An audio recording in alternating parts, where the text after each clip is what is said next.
I saw this in the Washington Times, and I was like, whew. Joe Manchin announces he's not in the race for president. Oh, thank God for that, because I was really worried. Senator Joe Manchin on Friday said he won't run for president as a third-party candidate, eliminating his potential to play a spoiler in President Biden's bid for a second term. I didn't even know this was even up for debate. Did you? Did you even know he was thinking about this? Oh, yeah. Yeah. Yeah, he was going to go. It was going to go no labels, right? He wanted to. Yeah, and run Mitt Romney. He wanted to be Romney. his VP. By the way, Romney said today he's not voting for Trump because of the E. Jean Carroll decision. Oh, really? Was that it? Any excuse. Oh, such a jerk. damn it! So close to getting that Mitt Romney endorsement. I know. Yeah. Wow, what that would have meant. Wow. His decision follows the same decision by Governor Larry Hogan. I mean, Oh, no, Larry either. Oh, Hogan's heroes. I mean, I know nothing. where do these guys even get off thinking that anybody gives a damn if they're thinking about or now not thinking about running? Nobody cares about these two losers. Nobody knows who Larry Hogan is. If you ask 10 people, maybe one would tell you who he was.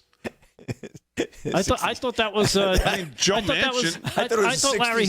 I thought he was Jack Tripper's best friend in Three's Company. Well, Right? you'd get probably more of those answers than the loser former governor of Maryland or whatever the hell he was. Lord. I don't even know what he was. I think that's what he was. That's Governor what it was. Maryland. Yeah, I mean, guy calls himself a Republican. I mean, it's this guy's, please, he's the typical problem with the Republican Party. He's everything that the Republican Party has to not be is him and Mitt Romney and Susan Collins and Lisa Murkowski and Mitch McConnell and John Cornyn and Thune, and you could go down the damn list. Unfortunately, the list of what we shouldn't be is getting longer and longer and longer and longer. And not to keep jumping around to different subjects, but here we go again in the primaries. Rosendale out. The system gets their man once again. Actually, I think he's out because Trump is actually endorsing somebody else. Yeah, exactly. But not the Mitch McConnell guy.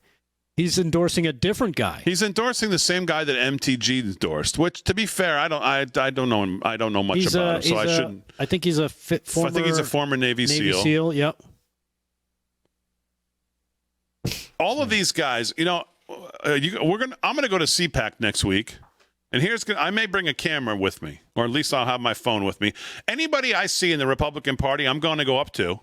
And the only question that any of them should be asked at CPAC, I don't really care about any of these people getting on the stage and giving us a whole bunch of useless speeches about themselves and about, whatever, recapping the last. I don't care about any of that.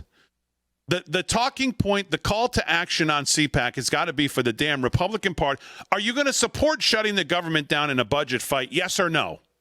Yes or no? That's it. That's the only thing that matters. That's the only call to action we need to leave there with. Because if you're not going to do that and you're going to continue to just get stomped on, and we're not going to get behind any legislation and say, this is what we stand for. This is our messaging on it. We're going to unify our messaging, and we're going to stand behind this, and we're not going to be afraid of shutting the government down, as afraid as we are of the border still going on and being a disaster and drugs pouring in and everything else.